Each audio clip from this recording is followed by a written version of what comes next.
I'm on my own, broken alone. I feel the rain crashing down all around this empty town. I'm searching for the lost and found, but you don't care, you're unaware. Keep moving like the scars aren't even there. It's in the air like a blazing flare. What is up guys, for today's video ay dadayo ulit tayo ng Cainta Floodway kung saan magpapapalit na tayo ng ball race sa Traverse Tower. Siyempre saan pa nga ba yan? Sa trusted shop natin, sa JR Motorworks. Ready ko lang ang motor para sa mga darating na long ride, lalo na magkakaroon ng long holiday weekend. So tara, samahan nyo muna kami sa biyahe papuntang JR Motorworks. Let's go!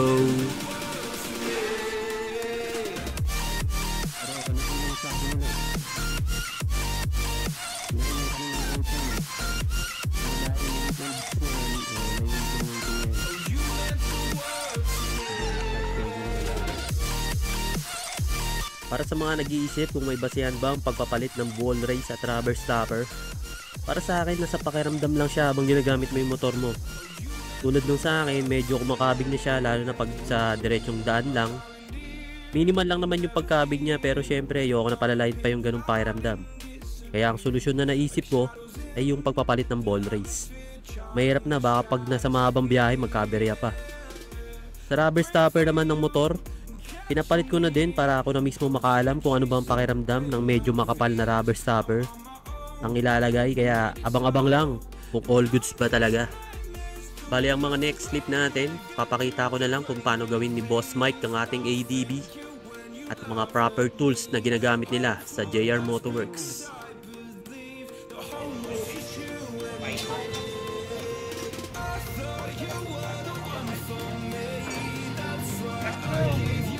Kaso, pag pinalito mo ng mas malaki din, hindi mo na may baba. Kaya kailangan ito.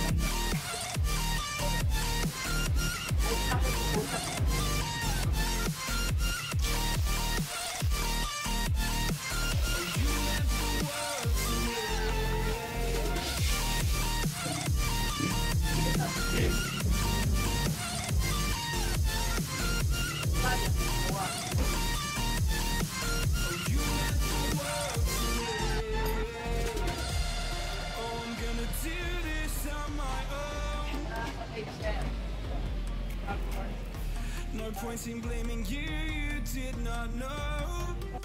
Oh. I thought you were the one for me, that's why I give you everything. Held you close by the stormy seas, oh you meant the world to me.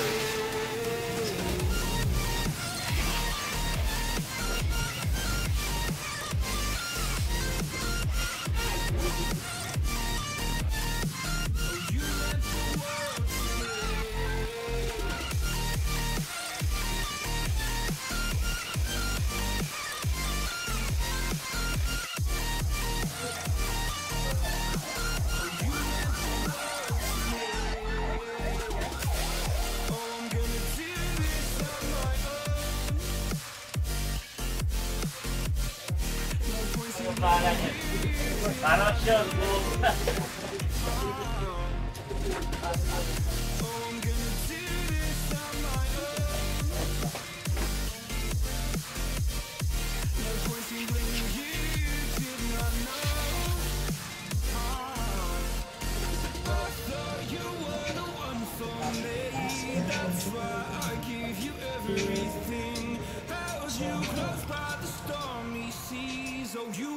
So ayun na nga, paglipas ng ilang oras, natapos na din ang ating ADB. Salamat kay Boss Mike ng JR Motorworks. Sinabay ko na din ang pagpapalinis ng CVT, change oil at gear oil na din para all goods na talaga sa biyahe. So first expression natin, ramdam talaga agad ang pagbabago sa manibela. Madulas at malambot na siya iliko kumpara nung hindi pa siya napapalitan ng ball race. Kaya ginagamay ko muna, lalo na sa pagliko at sa mga diretsong daan. About sa rubber stopper naman, medyo umangat yung motor at pag nadadaan sa mga humps na matataas o lubak, Wala na yung parang tunog bakal na nagpanggaan kasi nga medyo makapal yung ipinalit natin kumpara nung stock pa siya. Kaya ang all in all review natin, all goods talaga siya. Di ko lang alam sa mga ibang naka ADB kung same lang ba ng pakiramdam pagkatapos magpapalit ng ball race sa traverse stopper. Kaya ako naghahanap kayo ng trusted na shop talaga, marirecommend ko yung JR Motorworks. May discount din sila, pwede nyong puntahan para makapag-avail din. So hanggang dito na lang mga idol, mga kap. Dito ko natatapusin ang ating video. Shoutout Boss Mike, JR Motorworks, bisitahin nyo na.